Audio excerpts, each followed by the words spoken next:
கிறிஸ்து இயேசுவில் பிரியமான சகோதர சகோதரிகளே,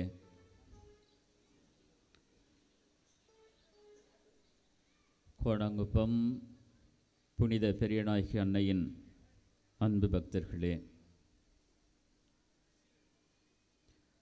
அன்னைக்கு நாம் எடுக்கின்ற இந்த விழா நாட்களிலே நவ நாட்களில் பங்கு கொள்ளவும், திருவிழா நாட்களில் பங்கு கொள்ளவும் பல்வேறு இடங்களிலிருந்து இந்த அன்னையின் திருத்தலம் நாடி பலரும் இந்த நாட்களிலே வந்து ஜெபித்துவிட்டு செல்லுகின்றீர்கள். பார்ப்பதற்கு திருவிழா கூட்டம் என்று சொல்வார்களே, ஒவ்வொரு ஆண்டும் இந்த பக்தர்களின் எண்ணிக்கை கூடிக்கொண்டே செல்வதை பார்க்க முடிகிறது. அப்படி இந்த அன்னையின் ஆலயத்தில் என்னதான் இருக்கிறது? சென்னையிலிருந்து வருகிறார்கள், வேளாங்கண்ணியிலிருந்து வருகிறார்கள், திருச்சியிலிருந்து வருகிறார்கள், சேலத்திலிருந்து வருகிறார்கள், கடலூரிலிருந்து வருகிறார்கள். இந்த 4 திசைகளிலிருந்தும் எட்டிய தூரத்திற்கெல்லாம் அன்னையின் பெயர் எங்கெங்கெல்லாம் தெரிகிறதோ அங்கிருந்தெல்லாம் பக்தர்கள் இந்த ஆலயத்தை நாடி, திருத்தலத்தை நாடி வந்து கொண்டிருக்கிறார்கள். புனித பெரியநாயகி அன்னை அப்படி என்ன பெரிய அதிசயம் செய்கிறார்கள் என்று தெரியாதவர்கள் யோசிக்கலாம். அவர்களுக்காக கடந்த ஆண்டு இந்த ஆலயத்தை பற்றி, அன்னையை பற்றி அறியாத ஒருவர், அவருக்கு குழந்தை பாக்கியம் இல்லை, திருமணமாகி 5 ஆண்டுகள் ஆகிறது, குழந்தை பாக்கியம் இல்லை. பல்வேறு மருத்துவர்களிடம் செல்லுகிறார்கள், மருத்துவம் அங்கே செயல்படவில்லை. அப்பொழுது யாரோ அவரோடு இருந்தவர்கள், இந்த ஆலயத்திற்கு வந்து கொண்டிருக்கின்றவர்கள் அவருக்கு சொல்லுகின்றார்கள், நீங்கள் கோணாங்குப்பம் பெரிய நாயகி அன்னைக்கு ஆலயத்திற்கு செல்லுங்கள், அங்கே ஜெபியுங்கள், கண்டிப்பாக உங்களுக்கு குழந்தை பாக்கியம் கிடைக்கும். கடந்த ஆண்டு இந்த திருவிழா நாட்களிலே அந்த பெண்மணி இங்கே வந்து ஜெபித்தார்கள். ஜெபித்துவிட்டு சென்ற பிற்பாடு குழந்தை பாக்கியம் கேட்டார்கள். சோதனை செய்தபோது மருத்துவர் சொன்னார், உங்களுக்கு 2 குழந்தை, 2 குழந்தை இருக்கிறது என்று அவர்கள் கருவுற்ற பிற்பாடு சோதனையிலே சொன்னார்கள். இன்றைக்கு மருத்துவமனைக்கு போயிருக்கிறார்கள். அநேகமாக இந்த விழா நாட்கள் அவங்க வேண்டிக்கிட்டு தான், அதுதான் அடுத்த வருஷம் நான் வரும்பொழுது ஒரு குழந்தையோடு வரணும் அப்படின்னு சொல்லி வேண்டிக்கிட்டாங்க. ஒருவேளை இந்த திருவிழா நாட்கள் முடிவதற்கு முன்னதாகவே அவர்களுக்கு பிரசவம் ஆகிவிடலாம். அத்தகைய சக்தி வாய்ந்த அன்னை புனித பெரியநாயகி அன்னை. அதனால்தான் இதை கேள்விப்படுகின்றவர்கள் எல்லாம், தெரியாதவர்கள் எல்லாம் கேள்விப்பட்டவுடனே எங்கிருந்தாலும் சரி நான் அன்னையின் பாதத்தை நாடி வர வேண்டும், கோணாங்குப்பம் பெரியநாயகி அன்னையிடம் வேண்டினால் எனக்கு கிடைக்கும் என்பதை இதுபோன்று அனுபவங்களிலிருந்து, ஏதோ நான் கதை சொல்கிறேன்னு நினைக்காதீங்க, உங்களுக்கு ஆட்களை கூட நேராக காண்பித்து நிரூபிப்பதற்கு தயாராக இருக்கிறேன், கதை அல்ல. இந்த ஒரு அதிசயமும் புதுமையும் இந்த ஆலயத்தில் அன்னையின் வழியாக நடப்பதனால்தான் அன்னையை நாடி பலரும் வந்து கொண்டிருக்கிறார்கள். 2வது கேட்டேன், நீங்கள் போனீங்களே, உங்களுக்கு அந்த ஆலயத்தினுடைய அனுபவம் எப்படி இருக்கிறது அப்படின்னு சொல்லிட்டு கேட்டேன். அப்போ அவங்க சொன்னாங்க, நான் மற்ற ஆலயங்களுக்கு போயிட்டுருக்கவங்களும் கூட, அவங்களோடு சேர்ந்து நமது ஆலயத்தை பற்றி தெரிந்தவர்களும் கூட சொன்னாங்க, இங்கே வந்தால் ஒரு புது அனுபவம் இருக்கிறது. என்ன புது அனுபவம்? இங்கே இருக்கின்ற அன்னையின் சுரூபத்தை பார்த்து ஜெபிக்கின்ற பொழுது ஒரு தாயிடம் பேசுகின்ற, தாயிடம் ஒரு பெண் பேசுகின்ற ஒரு உணர்வு ஏற்படுகிறது. அதற்கு அவர்கள் குறிப்பிட்டார்கள், அவர்கள் மதத்தை கடந்து பேசுகிறேன். அவங்க சொன்னாங்க, மற்ற இடங்களில் பார்க்கின்ற பொழுது அன்னைக்கு இந்த தோடு அந்த இதெல்லாம் இருக்காது இல்லையா, இந்த பெரியநாயகி அன்னையை பார்க்கின்ற பொழுது சாதா நம்ம அம்மாவை பார்க்குற மாதிரி இருக்குது.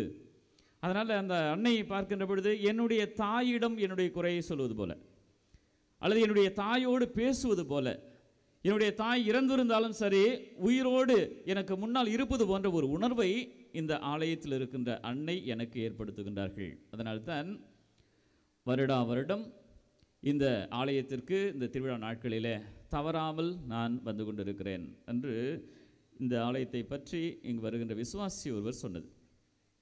இப்படி அன்னை அவரிடம் கேட்கின்ற எல்லாருக்குமே எப்படி அதிசயத்தை செய்கின்றார்கள், புதுமையை செய்கின்றார்கள், கேட்பதையெல்லாம் அவர்களால் எப்படி கொடுக்க முடிகிறது? இந்த வரத்தை கடவுள் அன்னைக்கு எதனால் கொடுத்தார்? அன்னை எப்படி அதை பெற்றார்கள்?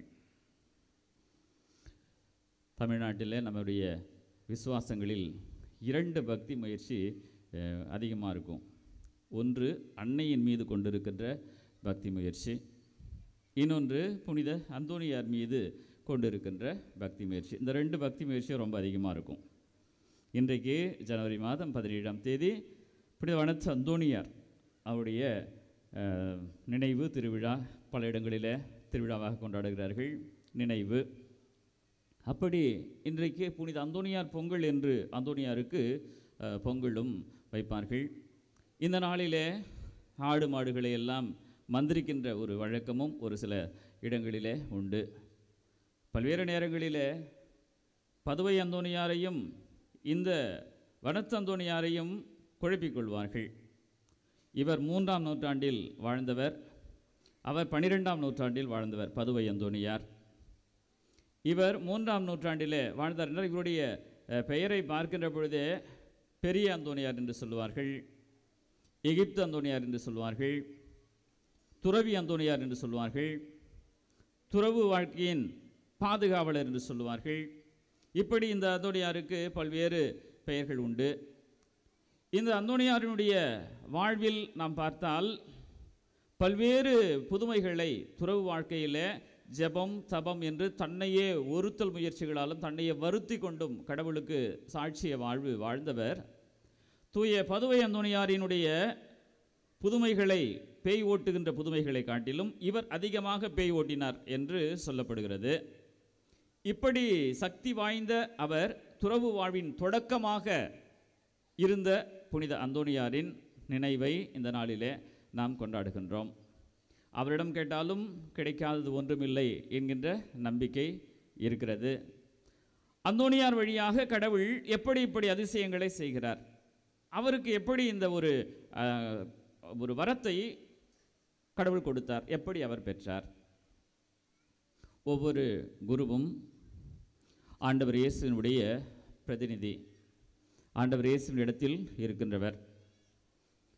வேறு வார்த்தையில் சொன்னால் ஆண்டவர் இயேசு உயிரோடு இருந்த செயல்களை எல்லாம், உயிரோடு இருந்தபோது செய்த செயல்களை எல்லாம் அந்த மக்களுக்கு அவர் செய்தது போல வாழ்ந்து செய்யக்கூடியவர்கள் குருக்கள். ஆண்டவர் இயேசு ராப்போசன நிகழ்வில் அப்பத்தை எடுத்து நன்றி கூறி அதை பிட்டு கொடுக்கின்ற பொழுது அதே நிகழ்வை ஒவ்வொரு குருவும் ஒவ்வொரு திருப்பலியிலும் சாதாரண அப்பத்தை எடுத்து அந்த வசீகர வார்த்தைகளை சொல்லி கொடுக்கின்ற பொழுது ஆண்டவர் இயேசுனுடைய உடலாக, அந்த திராட்சைப்பழ ரசம் ஆண்டவர் இயேசுனுடைய இரத்தமாக மாறுகின்ற பெரிய பாக்கியத்தை குருக்களுக்கு ஆண்டவர் இயேசு கொடுத்திருக்கிறார். அந்த பாக்கியத்தினால்தான் ஒவ்வொரு குருவும் ஒவ்வொரு நாளும் ஒவ்வொரு திருப்பலியை நிறைவேற்றுகின்ற பொழுது ஆண்டவர் இயேசுவை இந்த பலிபீடத்தில் உயிரோடு எழச் செய்து உணவாக, உடலாக, இரத்தமாக விசுவாசிக்கின்ற ஒவ்வொருவருக்கும் கொடுக்கின்றார்கள். அந்த பாக்கியத்தை 25 ஆண்டுகளாக ஒவ்வொரு நாளும் நிறைவேற்றுகின்ற திருப்பலியிலே அந்த ஆண்டவர் இயேசுவை கரங்களிலே ஏந்தி உங்களுக்கு விசுவாசிகளுக்கு கொடுத்து 25 ஆண்டுகள் அந்த வாழ்க்கையை வாழ்ந்து கடவுளுக்கு நன்றி சொல்லி இதோ இந்த திருப்பலியிலே சிறப்பான விதத்தில் அழுத்தந்தை எல்ஜெரால்ட், அழுத்தந்தை எஸ் ரிச்சர்ட் மற்றும் நான் இந்த வெள்ளி விழா கொண்டாடுகின்ற தந்தையர்கள் உங்களுக்கு இந்த திருப்பலியை நிறைவேற்றி கொண்டிருக்கிறோம் மற்ற குருக்களோடு எல்லோரும் சேர்ந்து. எனவே இந்த ஒரு வரத்தை சாதாரண உங்களை போன்ற ஒரு குடும்பத்தில் பிறந்து வளர்ந்த எங்களை அவரின் பிரதிநிதிகளாக ஏற்று இந்த ஆற்றலை கொடுத்து இந்த அப்பத்தையும் ரசத்தையும் கல்வாரி மலையிலும் ராப்போசனத்திலும் நடந்த நிகழ்வுகளை எல்லாம் ஒன்றாக சேர்த்து ஒவ்வொரு நாளும் இந்த பலி பீடத்தில் ஆண்டவர் இயேசுவை இதிலிருந்து உங்களுக்கு வழங்குகின்ற ஆற்றலை இந்த குருக்களுக்கு ஆண்டவர் இயேசு எப்படி கொடுத்தார், இவர்கள் எப்படி பெற்றார்கள்? இதற்கெல்லாம் விடை தேடினால் இன்றைய நற்செய்தி வாசகம் சொல்லுகிறது, இன்றைய முதல் வாசகம் சொல்லுகிறது ஒரே வார்த்தையில் நம்பிக்கை. ஆண்டவர் இயேசு வாழ்ந்த பொழுது முடக்குவாதத்தால் துன்பப்பட்டு கொண்டிருந்த ஒருவனை அவர்கள் தூக்கி கொண்டு வருகிறார்கள். அப்பொழுது அங்கே அந்த வார்த்தை நமக்கு கொடுக்கப்படுகிறது, அவர்களிடம் இருந்த அவர்களுடைய நம்பிக்கையை கண்டு. ஆக நம்பிக்கை இருக்கின்ற இடத்துல கடவுள் ஆற்றலை கொடுக்கிறார். யார் கடவுள் மீது நம்பிக்கை கொண்டிருக்கிறார்களோ அவர்கள் வழியாக கடவுளின் ஆற்றல் செயல்படுகிறது. இன்றைய முதல் வாசகத்திற்கு வருகிறோம். முதல் வாசகத்தில் கூட இங்கே பார்க்கிறோம், நற்செய்தியை கேட்டவர்கள் நம்பிக்கையோடு கேட்கவில்லை, அதனால் அவர்களுக்கு செயல் வடிவம் பெறவில்லை. ஆனால் நம்பிக்கையோடு இருக்கும் நாம் அதை கேட்கின்ற பொழுது அதனுடைய ஆற்றலை அனுபவிப்போம். நம்பிக்கையோடு இறை வார்த்தையை கேட்கின்றவர்கள் அங்கே அதனை செயல்படுத்துவார்கள். அவர்கள் வழியாக கடவுளின் ஆற்றல் செயல்படும். ஆக அன்னை மரியாள் அற்புதங்களை செய்வது, தூய அந்தோணியார் அற்புதங்களை செய்வது, ஒவ்வொரு குருவும் ஒவ்வொரு திருப்பலியிலும் இந்த அற்புதத்தை செய்வது, இந்த கொடையெல்லாம் கடவுளிடமிருந்து அவர்கள் பெறுவது எப்படி? கடவுள் மீது கொண்டிருக்கின்ற ஆழ்ந்த நம்பிக்கையால். நம்பிக்கைதான் எல்லாவற்றிற்கும் எல்லாருக்கும் அதிசயங்களை செய்கின்ற ஆற்றலை கொடுக்கிறது. ஆனால் நீங்களும் நம்புகிறீர்கள், இங்கே இருக்கின்ற எல்லோரும் நம்புகிறோம், எல்லோரும் இந்த ஆற்றலை பெறுகிறோமா என்று சொல்லி கேட்டால் அதுதான் கேள்விக்குறியாக இருக்கும். நமது நம்பிக்கை எதன் மீது இருக்கிறதோ, நம்முடைய முதன்மையான வாழ்வின் முக்கியத்துவத்தை எதற்கு கொடுக்கிறோமோ அதை பொறுத்துத்தான் நம்முடைய வாழ்வு மாறும். நம்முடைய நம்பிக்கை எங்கே இருக்கிறது? எதை நம்முடைய நம்பிக்கையாக கொண்டிருக்கிறோம்? இன்றைக்கு நாம் சேர்ப்பது எல்லாம் என்ன? ஒரு முறை ஒரு தந்தை தன்னுடைய மகனுக்கு பிறந்த நாள் கொண்டாட ஆசைப்பட்டார். பிறந்த நாளுக்கு வழக்கமாக பிறந்த நாள்னாலே சாப்பாடு, நல்ல பிரியாணி செஞ்சு சாப்பாடு செஞ்சு எல்லாருக்கும் அக்கம் பக்கத்தில் இருக்கிறவங்களுக்கெல்லாம் கொடுக்கணும். அதான் நம்முடைய மகிழ்ச்சி. அவங்க தான் நமது வலிமையே. நமக்கு பலம் யார்? நம்ம பக்கத்தில் இருக்கவங்க தானே, அக்கம் பக்கத்தாருன்னு சொல்கிறோம். பக்கத்தில் இருக்கிறவங்க, சொந்தக்காரங்க, அதெல்லாம் தான் நம்ம நினைக்கிறோம். அதனால் அவர் சாப்பாடு செஞ்சு பக்கத்தில் இருக்கிறவங்களுக்கெல்லாம் நம்முடைய வலிமையாக நினைக்கின்ற, சொத்தாக நினைக்கின்ற, உறவாக நினைக்கின்ற, நமக்கு உறுதுணையாக இருக்கின்றவர்கள் என்று நாம் நினைக்கின்றவர்களுக்கெல்லாம் சாப்பாடு கொடுத்து மகிழ்ச்சியை பகிர்ந்து கொள்வோம் என்று முடிவு செய்தார். முடிவு செய்து அந்த சாப்பாடெல்லாம் செஞ்சாச்சு. செஞ்சுட்டு மகன்கிட்ட சொன்னார், இப்போ போயிட்டு பக்கத்தில் இருக்க நம்ம சொந்தக்காரங்க, நமக்கு வலிமையாக இருக்கிறவங்க, பக்கபலமாக இருக்கிறவங்க எல்லாரையும் கூப்பிடு, சாப்பாடு கொடு அப்படின்னு சொல்லி சொன்னார். சாப்பாடெல்லாம் ரெடியாக இருந்துச்சு. அந்த பையன் வெளியே போனான். வெளியே போயிட்டு வாசலில் நின்றுக்கிட்டு கத்தினான், ஐயோ நெருப்பு பிடிச்சிச்சு அப்படின்னா. நெருப்பு பிடிச்ச உடனே பக்கத்தில் இருக்கிறவங்கெல்லாம் வெளியில் கூட வந்து பார்க்கல, பொறுமையாக நிதானமாக வராங்க. ரோட்டில் போயிட்டு இருந்தாங்க பாருங்கள். கத்தனை உடனே டப்பு டப்புன்னு அவங்களாம் உள்ளே போயிட்டாங்க. உள்ளே போயிட்டு எங்கப்பா நெருப்பு அப்படின்னு சொல்லிட்டு கேட்குறாங்க. இவங்க உள்ளே வந்து இந்த நெருப்பை அணைப்பதற்காக முயற்சி செய்வதை அக்கம் பக்கத்தில் இருந்து பக்கத்து வீட்டுக்காரங்களை வந்து வேடி பார்க்குறாங்க. அப்போ தான் என்னமோ நடக்குது வந்து பார்க்குறாங்க. அப்பொழுது இந்த பையன் சொன்னான், அப்பா சாப்பாடு இவங்களுக்கு கொடுங்க அப்படின்னு சொன்னான். அப்பா கேட்டார், உன்னை சாப்பாடு கூப்பிட்றதுக்கு பக்கத்தில் இவங்களை தானே கூப்பிட சொன்னேன், நீ போயிட்டு நெருப்புன்னு சொல்லி இவங்களெல்லாம் கூப்பிட்டு வந்து இவங்களாம் யாருன்னு நமக்கு தெரியாது, இவங்களை போய் சாப்பாடு கொடுக்க சொல்கிறியே அப்படின்னு சொன்னார். அப்பொழுது அந்த மகன் சொன்னான், அப்பா நம்ம பக்கத்தில் இருக்கிறவங்களாம் நமக்கு பக்கத்தில் இல்லை, நமக்கு பக்கத்தில் இருக்கிறவங்களாம் நமக்கு பலம் இல்லை, நமக்கு பக்கத்தில் இருக்கிறவங்களாம் நமக்கு உதவி செய்ய போகிறது கிடையாது. யார் நம்முடைய தேவையை அறிந்து வராங்களோ அவங்க தான் நமக்கு உறவு, அவங்க தான் நமக்கு பலம். அருகில் இருப்பதனால் ஒருவன் நம்மளுக்கு பலமாக இருக்க முடியாது, உறவாக இருக்க முடியாது. ஆண்டவர் இயேசு கூட தன்னுடைய தாய் வந்திருக்கிறார்கள் என்று சொன்னபோது அவர்களை பார்த்து சொல்கிறார், யார் என் தாய், யார் என் சகோதர சகோதரிகள்? கடவுளின் வார்த்தையின்படி யார் நடக்கிறார்களோ அவர்கள்தான் எனக்கு தாயும் சகோதர சகோதரிகளும் ஆவார்கள். கூட பிறக்கிறதுனால சகோதர சகோதரிங்கிறது வேற, ஆனால் அவங்கெல்லாம் உறுதுணையாக இருப்பாங்களாங்கிறது மிகப்பெரிய கேள்விக்குறி. ஆனால் எங்கேயோ இருக்கிறார்கள், அன்னையின் வாழ்வில் கூட பார்க்கிறோம். அங்கே பலமாக உரமாக மாறுவது எலிசபெத் எங்கேயோ இருக்கிறாங்க. அன்னை மரியாள் ஓடோடி சென்று அவர்கள் தேவையில் இருப்பதை உணர்ந்து உதவி செய்தார்கள் என்று நாம் வாசிக்கின்றோம். ஆக நம்முடைய உறவு என்பது என்ன? அந்த பையன் சொன்னால், இவங்க தான்ப்பா நமக்கு உறவு, அவங்களாம் கிடையாது, கூட இருக்கிறவங்களாம் இல்லை, அதனால் இவங்களுக்கு சாப்பாடு போடுங்க அப்படின்னு சொல்லிட்டு சொன்னானா. அன்பார்ந்தவர்களே, நாம் நம்முடைய நம்பிக்கையாக உறவாக முதன்மையானதாக எதை நினைக்கிறோம்? நாம் எதையெல்லாம் நினைக்கிறோமோ கடவுளை தவிர்த்து அவையெல்லாம் நமக்கு உதவியாக வரப்போவதில்லை. நாம் நினைக்கிறோம், சொத்தை சேர்த்து விட்டால் அது எனக்கு பலம், படிப்பை சேர்த்து விட்டால் அது எனக்கு பலம், அல்லது நல்ல வேலை கிடைத்தால் எனக்கு பலம், வசதி கிடைத்தால் எனக்கு பலம். ஆனால் எந்த சொத்தின் மீது நம்பிக்கை வைத்தாலோ, என்னுடைய செல்வத்தின் மீது நம்பிக்கை வைத்தாலோ, என்னுடைய பதவியின் மீது நம்பிக்கை வைத்தாலோ, என்னுடைய படிப்பின் மீது நம்பிக்கை வைத்தாலோ, இந்த நம்பிக்கை எதற்கும் பயன்படாது. நாம் சொத்து சேர்த்து வைக்கிறோம். எவ்வளோ பெரிய, இந்த கொரோனா காலகட்டத்தில் பார்த்துருப்பீங்க, எவ்வளோ பெரிய பணக்காரங்களாக இருந்தாங்க. ஆனால் பணத்தை வச்சு அந்த வியாதியை குணப்படுத்த முடிஞ்சுதா? இல்லையே. அப்படி என்றால் நமது நம்பிக்கையை இந்த செல்வத்தின் மீது, உலக பொருட்களின் மீது அதை பலமாக நினைத்து வைப்பதனால் நம்முடைய வாழ்வில் எதுவும் நடக்கப் போவது கிடையாது. நாம் நமக்குள்ளே நினைக்கிறோம், சேர்த்து வைத்தால் எல்லாம் நடக்கும் என்று, அல்லது மனிதர்கள் நம்மோடு இருந்தால் எல்லாம் நடக்கும் என்று. எல்லாரும் தான் இருந்தாங்க, எல்லா சொந்தக்காரங்களும் கூட தான் இருந்தாங்க, எல்லா சொத்து பத்தும் கூட தான் இருந்தது. ஆனால் அவர்களது உயிரை யாராலும் காப்பாற்ற முடியவில்லை. இந்த பொருட்கள் மீது நம்பிக்கை வைத்தால் நம்முடைய வாழ்வும் அப்படித்தான். யார் யாரெல்லாம் இந்த உலகத்தின் மீது நம்பிக்கை வைத்து இதுவே எல்லாம் என்று முதன்மைப்படுத்தி வாழ்கிறார்களோ அவர்கள் வழியாக கடவுளின் ஆற்றல் செயல்படுவது இல்லை.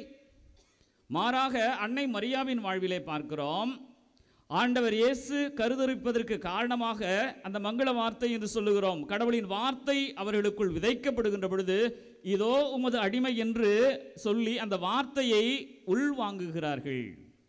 இன்றைய 2வது வாசகம் சொல்கிறது, வார்த்தையை யார் நம்புகிறார்களோ அவர்கள் பயன்பெறுகிறார்கள், நற்செய்தியை யார் நம்புகிறார்களோ அவர்கள் பயன்பெறுகிறார்கள். அன்னையின் வாழ்விலே பார்க்கிறோம், கடவுளின் வார்த்தையை உள்ளத்தில் ஏற்றார்கள், அதை தாங்கினார்கள். அங்கே இன்றைக்கு அன்னையை நாடி வருகிறோம், பல்வேறு அற்புதங்களை செய்யக்கூடிய ஆற்றலை பெற்றார்கள். கடவுளை தவிர வேறு எதுவும் என்னுடைய வாழ்வில் இல்லை, இதோ உமது அடிமை என்று சொன்னார்கள். தூய அந்தோனியாரின் வாழ்வில் பார்க்கின்ற பொழுது, பெரிய செல்வந்த குடும்பத்தில் பிறந்த அவர் சென்று உனக்குள்ளதெல்லாம் விற்றுவிட்டு என்னை பின்செல் என்ற அந்த வார்த்தையை, எல்லாத்தையும் வித்துட்டு வா அப்படின்னு சொன்னதுனால தன்னுடைய சொத்துக்களை எல்லாம் விற்றுவிட்டு அவர் கடவுளுக்கு பின்னால் போனார். அதனால்தான் அவர் அங்கிருந்து தனிப்பட்ட இடத்திற்கு சென்று அங்கே தியானம் செய்கிறார், தன்னையே வருத்தி கொள்ளுகிறார். அவர் வழியாக கடவுள் புதுமையை செய்கிறார். நம்பிக்கை சொத்தின் மீது இருந்தது, அதை துறந்து விட்டு, துறவு என்று சொல்லி அதை தூக்கி எறிந்து விட்டு கடவுள் மீது நம்பிக்கை கொண்டவராக அவர் மாறுகிறார். அவர் வழியாக அங்கே அதிசயம் நடக்கிறது, புதுமை நடக்கிறது. நம்முடைய வாழ்க்கைக்கு வருகின்ற பொழுதும் இதுதான். நம்முடைய வாழ்க்கையில் கடவுளை நாம் மையப்படுத்தி வாழ்ந்தோம் என்றால், பலரும் கேட்குறோம், இப்போ கூட பிரசங்கம் கேட்குறோம், நற்செய்தி கேட்டோம், இறை வார்த்தையை கேட்டோம், ஆனால் நம்முடைய வாழ்வில் அதெல்லாம் நடக்குதா அப்படின்னு சொல்லி கேட்டால் மிகப்பெரிய கேள்விக்குறி. அதற்கும் பதில் இன்றைய நற்செய்தி வாசகத்தில் பார்க்குறோம். அங்கே அவர்களது நம்பிக்கையை கண்டு ஆண்டவர் இயேசு என்ன சொல்கிறாரு? முடக்குவாதமுற்றோரை படுக்கையோடு கீழே இருக்கிறார். இயேசு, மகனே உன் பாவங்கள் மன்னிக்கப்பட்டன. இன்றைக்கு இதோ கன்ஃபெஷனல் இருக்குது, பலரும் பாவங்களுக்கு பரிகாரம் தேடுகிறோம், பாவ மன்னிப்பு செய்கிறோம், இதயத்தை தூய்மையாக வைத்திருக்கிறோம், ஆண்டவர் இயேசுவை உட்கொள்ளுகிறோம். இந்த புதுமைகள் எல்லாம் நமக்கு நடக்கிறதா, அல்லது நாம் புதுமை செய்யக்கூடிய ஆற்றலை பெறுகிறோமா? நம் வழியாக கடவுள் செயலாற்றுகிறாரா? இந்த முதல் நிலையிலேயே நாம் நின்று விடுவதனால்தான் நமக்கு நடக்கப்படுவதில்லை, எதுவும் நடக்கிறதில்லை. அதற்கு அப்புறம் பார்க்குறோம், கடைசியில் ஆண்டவர் இயேசு சொல்கிறாரு, நான் உனக்கு சொல்லுகிறேன், நீ எழுந்து உன்னுடைய படுக்கையை எடுத்துக்கொண்டு உனது வீட்டுக்கு போ. கடவுளின் வார்த்தை அங்கே கொடுக்கப்படுகிறது, அந்த வார்த்தை அவனது மனதிற்குள் செல்லுகிறது, ஆற்றலை பெறுகிறான். எங்கே இறை வார்த்தை மனதிற்குள் செல்லுகின்றதோ, அங்கே அதன் மீது நம்பிக்கை இருக்கிறதோ, நம்பிக்கையோடு செயல்பட துடிக்கிறோமோ, அங்கே கடவுளின் செயல்பாட்டை நாம் பார்க்க முடியும். அந்த மனிதன் என்ன செய்கிறான்? நடக்க முடியாத ஒருவன், படுத்த படுக்கையாக இருக்கிறவன், முடக்குவாதமுற்றவன் என்று சொல்லப்படுகிறவன் இயேசு அவனது வாழ்வில் வருகின்ற வரையிலே முடக்குவாதமுற்றவனாக இருக்கிறான். எழுந்து நடக்க முடியவில்லை. இறை வார்த்தை உள்ளே செல்லுகிறது, இயேசுவின் வார்த்தை உள்ளே செல்லுகிறது. வார்த்தை உருவானார், வார்த்தை ஆண்டவர் இயேசு. வார்த்தை உள்ளே செல்லுகிறது, ஆண்டவர் இயேசு உள்ளே செல்லுகிறார். அங்கே நடக்க முடியாத அவனால் நடக்க முடிகிறது. அன்பார்ந்தவர்களே, நம்முடைய வாழ்விலும் ஆண்டவர் இயேசு நமக்குள் வருகிறார் என்று சொன்னால் நம்மால் நடக்க முடியும், எதையும் செய்ய முடியும். ஆண்டவர் இயேசுவின் பெயரால் எதையும் செய்ய எனக்கு ஆற்றல் உண்டு. கடவுளின் வார்த்தை என்னுடைய இதயத்தில் இருக்கிறது என்று சொன்னால், அவரது வார்த்தையை நான் உள் வாங்கினேன் என்று சொன்னால், அவர் மீது நான் முழு நம்பிக்கை வைத்தேன் என்று சொன்னால் எதையும் என்னால் செய்ய முடியும். அங்கேதான் கடவுளின் ஆற்றல் வெளிப்படுவதை பார்க்கிறோம். 2வது வாசகத்தில் சொல்லப்படுவது போல நற்செய்தியின் ஆற்றல் வெளிப்படுவதை எப்பொழுது பார்க்க முடியும்? நம்பிக்கையோடு அதை ஏற்றுக்கொள்கின்ற பொழுதுதான் பார்க்க முடியும். எனவே அன்பார்ந்த சகோதர சகோதரிகளே, இதை செய்ய வேண்டும் என்று சொன்னால் 2 மனநிலை வேண்டும். 2 பேரால் தான் முடியும். நமக்கெல்லாம் பெரும்பாலும் இதெல்லாம் நடக்கிறது இல்லை. காரணம் என்ன தெரியுமா? 2 பேரால் முடியும்னு சொன்னால், ஒன்று குழந்தையாக மாறணும். சிறு பிள்ளைகளை என்னிடம் வரவிடுங்கள். நீங்கள் சிறு குழந்தைகளாக மாறாவிட்டால் விண்ணரசில் நுழைய முடியாது. அப்படி நம்ம மனசு ஒரு சின்ன குழந்தையை போல மாறணும். சின்ன குழந்தைக்கு நம்பிக்கை அதிகம். அப்பா அம்மா மேலே முடியாத கூட அப்பா செய்வார், அம்மா செய்வார்னு நம்பும். அந்த நம்பிக்கை வேண்டும். முழுமையாக பற்றி கொள்ளுகின்ற குணம் அங்கே குழந்தைக்கு இருக்கிறது. அந்த குணம் நமக்கு இருக்கா? வளர வளர எல்லாம் நம்மளால் முடியும் தான் நம்ம நினைக்கிறோம். குழந்தையுடைய குணம் மாறி போகுது. பற்றி கொள்ளுகின்ற அந்த தன்மை போய்விடுகிறது. 2வது குணம், சாலமோன் அங்கே சாலமோனை பார்த்து உனக்கு என்ன வேண்டும் சொல். அவன் அரசன் எதை வேண்டுமென்றாலும் கேட்டிருக்கலாம். அவன் என்ன செய்கிறான்? இந்த மக்களை ஆள்வதற்கு நன்மை தீமையை பகுத்தாய்கின்ற ஞானத்தை எனக்கு தாரும். ஞானம் தான் கடவுள் சொல்கிறோம். அப்போது கடவுளே நீர் எனக்கு இருந்தால் போதும், மற்ற எதுவுமே தேவையில்லை. அரசாட்சியோ மற்ற எதுவுமே எனக்கு தேவை கிடையாது. இதெல்லாம் தன்னால் வரும், அது அப்புறம். ஆனால் அவன் கேட்பது இந்த உலக செல்வங்களை எல்லாம் விடுத்து எனக்கு ஞானத்தை தாரும் என்று கேட்டான். அங்கே கடவுளின் ஆற்றல் அவன் வழியாக செயல்படுவதை பார்க்கிறோம். அன்பார்ந்தவர்களே, இந்த 2 மனநிலை இருந்தால்தான் கடவுள் நம்மோடு நம் வழியாக செயல்படுவதை நம்மால் பார்க்க முடியும். இடைப்பட்ட காலம் எல்லாமே வெதுவெதுப்பான நீராக இருக்காது, குளிர்ந்த நீராக இருக்காது. மனித சின்னப்பர் சொல்வது போல் ஏதாவது ஒன்றா இருக்கணும். ஒன்று வெதுவெதுப்பாக, ஒன்று சூடாக இருக்கணும், இல்லைனா ஜில்லுன்னு இருக்கணும். இந்த வெதுவெதுப்பாக ஒன்று ஆழ்ந்த விசுவாசத்தோடு இருக்கணும், இல்லை விசுவாசம் இல்லாமல் இருக்கணும். நம்முடைய விசுவாசம்லாம் மாறி மாறி போகும். ஒரு கலந்த விசுவாசம். இதன் மீது நம்பிக்கை இருக்கும், அதன் மீது நம்பிக்கை இருக்கும், பலது மீது நம்பிக்கை இருக்கும், எதுவும் நடக்காது.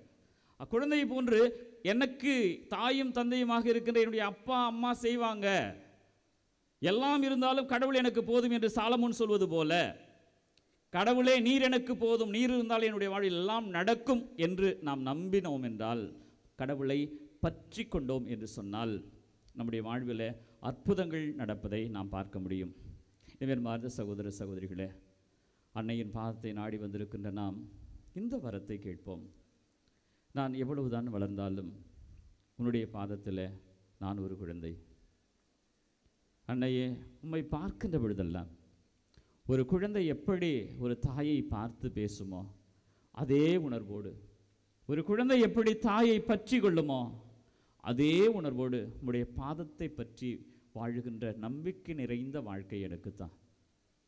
அதுபோன்று என்ன செய்தாலும் சரி, என்ன நடந்தாலும் சரி, தாயாகிய நீர் எனக்கு வேண்டியதைத்தான் கொடுப்பீர் என்கின்ற நம்பிக்கையைத்தான் வந்திருப்பீங்க.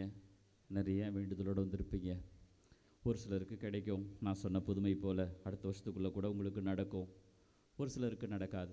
எப்படி ஏற்றுக்கிறது? அதுக்கு சொல்கிறாங்க, நீங்கள் வேண்டியது உங்களுக்கு கிடைத்தது என்றால் அது கடவுளின் டிரெக்ஷன், உங்களை வழி நடத்துகிறார். நீங்கள் கேட்குறீங்க, கேட்டதெல்லாம் கிடைச்சிருச்சு. அடுத்த வருஷம் வரும்பொழுது நீங்கள் கடவுள்கிட்ட சொல்கிறீங்க, கடவுளே, அன்னையே, பெருநாய் தாயே, நான் கேட்டது எனக்கு கிடைச்சிச்சு. சந்தோஷம். கடவுள் உங்களை வழிநடத்துகிறார், உங்களை காப்பாற்றுகிறார், உங்களுக்கு வேண்டியதை கொடுக்கிறார். இது கடவுளுடைய டிரெக்ஷன். ஒருவேளை நீங்கள் கேட்டதை கடவுள் கொடுக்கவில்லை என்று சொன்னால், நீங்கள் கேட்டதை கடவுள் கொடுக்கவில்லை என்று சொன்னால் சோர்ந்து போகாதீங்க. ஐயோ, கடவுள் கொடுக்கலையே, போன வருஷம் வேணுனே எனக்கு கிடைக்கலையே, சோர்ந்து போகாதீங்க. கடவுள் உங்களுக்கு கொடுக்கறது ப்ரொடெக்ஷன், உங்களை பாதுகாக்கிறார். நீங்கள் கேட்டது ஏதோ உங்களுக்கு தேவையில்லை போல இருக்குது, அதை கொடுத்தா உங்களுக்கு நல்லதில்லை போல இருக்குது. அதனால் அவர் தன்னுடைய ப்ரொடெக்ஷனை கொடுக்குறார், உங்களுக்கு பாதுகாவலை கொடுக்குறார். கேட்டது கிடைத்தால் டிரெக்ஷன், கிடைக்கவில்லை என்றால் ப்ரொடெக்ஷன். ஆமென்.